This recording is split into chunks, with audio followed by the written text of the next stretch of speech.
Here is Tom Cruise jumping out of a plane into a storm, and it's a perfect scene and perfectly suited to the movie.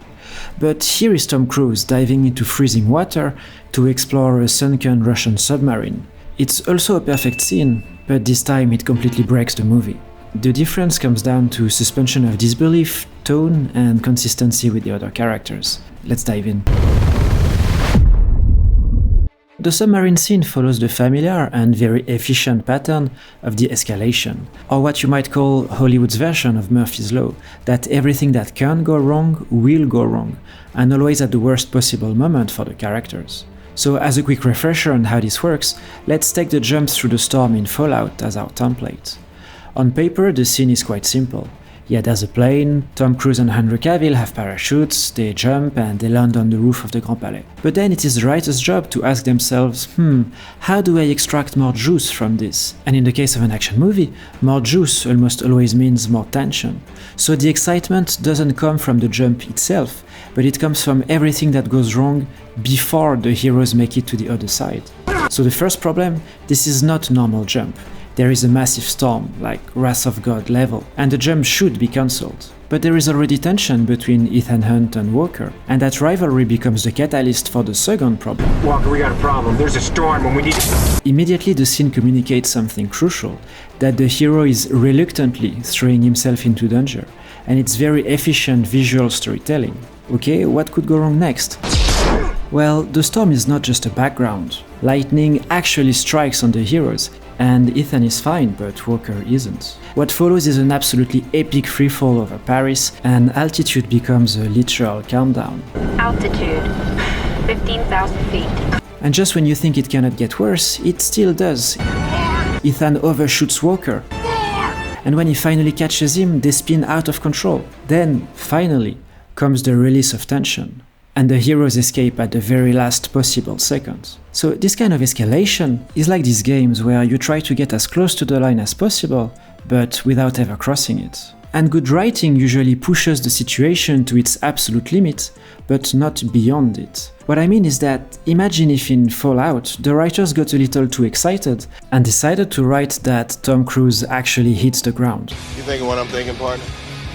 Aim for the bushes. Sure, that would be quite exciting from a storytelling point of view, but as a writer you would have a problem, because Ethan needs to be alive for the rest of the movie. And so once you cross that line, it's very hard to recover. And you would have to come up with some convoluted reason to explain how Ethan survived the fall. So right off the bat I'll say this. One of the issues with the submarine scene is that it does go over the line. But that's not actually the main problem, because this is Mission Impossible. So characters doing impossible things isn't necessarily a killer. I think the real problem is how the movie goes over the line. That's where it really hurts itself. Let me try to explain what I mean. Just like the Fallout jump wasn't just a dive over Paris, this scene is not just a dive into an abandoned Russian submarine. Instead of a storm, this time the scene happens in the middle of a frozen sea. And it's a dive that takes Ethan down 500 feet. Wearing a suit that has only been tested to 300 feet. And the movie invests a lot of time in explaining to us how dangerous the pressure is going to be.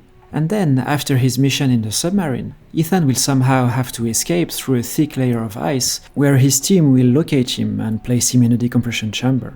To make this possible, the movie gives Ethan a tracker that allows his team to locate him Within a 2-mile radius. But 2 miles is insane, and it's a radius, which means a 4-mile diameter, or about 6.4 kilometers if you prefer real measurements. That's an area of over 12 square miles. So imagine you're Grace, and you're standing on a football field completely covered in ice. You know that Ethan Hunt is going to surface somewhere beneath you, but it could be anywhere under the ice. And once he appears, you have just a few seconds to save him from freezing, suffocating, and dying of decompression sickness.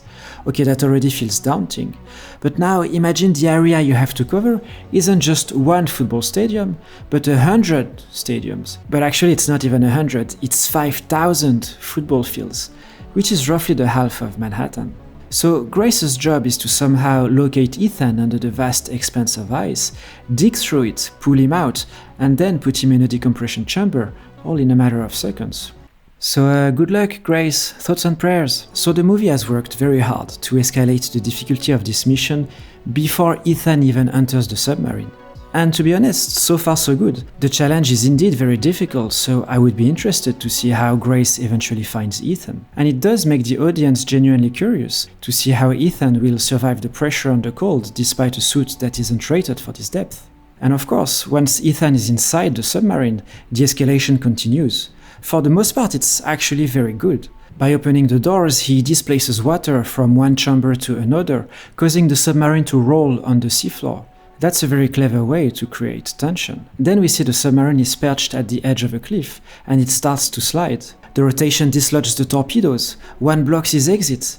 Ethan is trapped and a torpedo nearly pins him. So he has to find a creative solution. Instead of exiting normally, he goes through a torpedo tube, and that is great problem solving.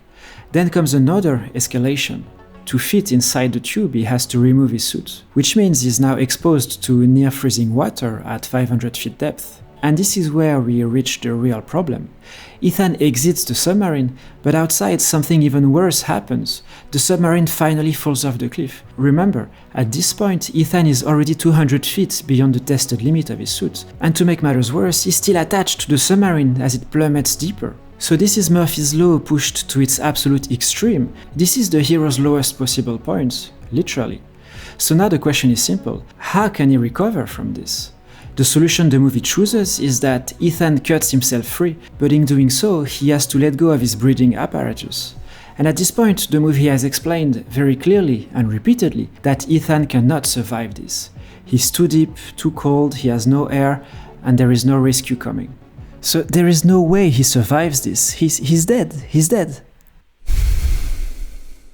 And then Ethan just kind of swam up, and Grace just kind of found him, and she put him in the decompression chamber, and he was fine. From a storytelling perspective, the problem here is actually not that the scene is unrealistic. But for the record, it is completely unrealistic, right? The world record for freediving is a little over 100 meters, about 338 feet. And that is a dive down and then back up. Ethan, meanwhile, has to swim at least the same total distance, but starting from twice the depth, and in freezing water. By any real-world metric, what Ethan Hunt accomplishes here is vastly more impressive than the world record. But fine, no one really cares. This is Mission Impossible, so unrealistic feats are part of the deal. The real problem is that by letting Ethan survive so easily, the movie undermines itself. There are a few ways action movies can get away with absurd things. The first is by owning their campiness. If the audience knows that they are watching dumb fun, they won't be counting feet or doing math. They're just happy to enjoy a cool sequence. But this movie is clearly not going for camp. It spends a lot of time explaining pressure, HPNS, decompression, breathing techniques, grounding the scene in realism. And by doing that, it pushes itself away from camp and towards seriousness. That creates a tonal mismatch when the scene then resolves in a completely unrealistic way. The second technique that action movies can leverage is the rule of cool. The audience will forgive almost anything if what they are seeing is cool enough to justify its existence. And actually, the submarine scene uses the rule of cool a lot. No one complains that the submarine just happens to be near a cliff, or that Ethan probably should have died here, because it looks cool. But you know what isn't cool? Just swimming up. That's not a clever idea, it's not a creative solution. Ethan is simply strong enough to survive. The movie still tries to rule of cool this moment with pretty imagery, but from a storytelling perspective, it's not enough. And the irony is that we, as the audience, don't even really care about the science, but it is the movie who has repeatedly been asking us to care. Don't forget, you must exhale continuously as you rise to the surface. Hold your breath, and your lungs will explode. Which means it shouldn't be floating upward, but sinking. People wouldn't even notice had the movie not said anything, but it is the movie itself drawing attention to its own inconsistencies. If you look at earlier Mission Impossible films, they do often resolve impossible situations with campy or slightly ridiculous ideas, but at least those ideas give the audience something to believe in. Take Mission Impossible 3. The idea that electrocuting yourself would disable a bomb in your brain makes little sense, and even if it worked, it would still fry your brain. And yet, Ethan shakes it off, and the scene works well enough. It's not great, but it's fine. Because this idea of the electrocution was at least something. So what is missing in the way Ethan survives the submarine scene is exactly that. Something, anything, some idea that would help us believe that Ethan could survive. But I think I can understand why the writer struggled with it, because there is no great solution for Ethan to survive. Let's say he found like a motorized way up, then the pressure problem would be even worse because it'd be ascending too fast. So they wrote themselves into a corner where Ethan cannot breathe, but at the same time he cannot rise too quickly. And that's how the solution cannot be anything more clever than "and then he swims up." But the result is that all this exposition about depth, pressure, trackers, safety limits ends up being worse than useless. It is actively harmful. Take the 2-mile tracker. Why mention it at all? Just say nothing and let the audience assume that it gives Ethan's exact location. Or better yet, don't give Ethan a tracker at all, and instead use the coordinates that the movie already spent so much time talking about. And the irony is that Grace does have the coordinates, actually. So technically, Grace finding Ethan is not a plot hole, but it still raises the question, why drown the audience in exposition that ends up being confusing, contradictory, and dramatically pointless?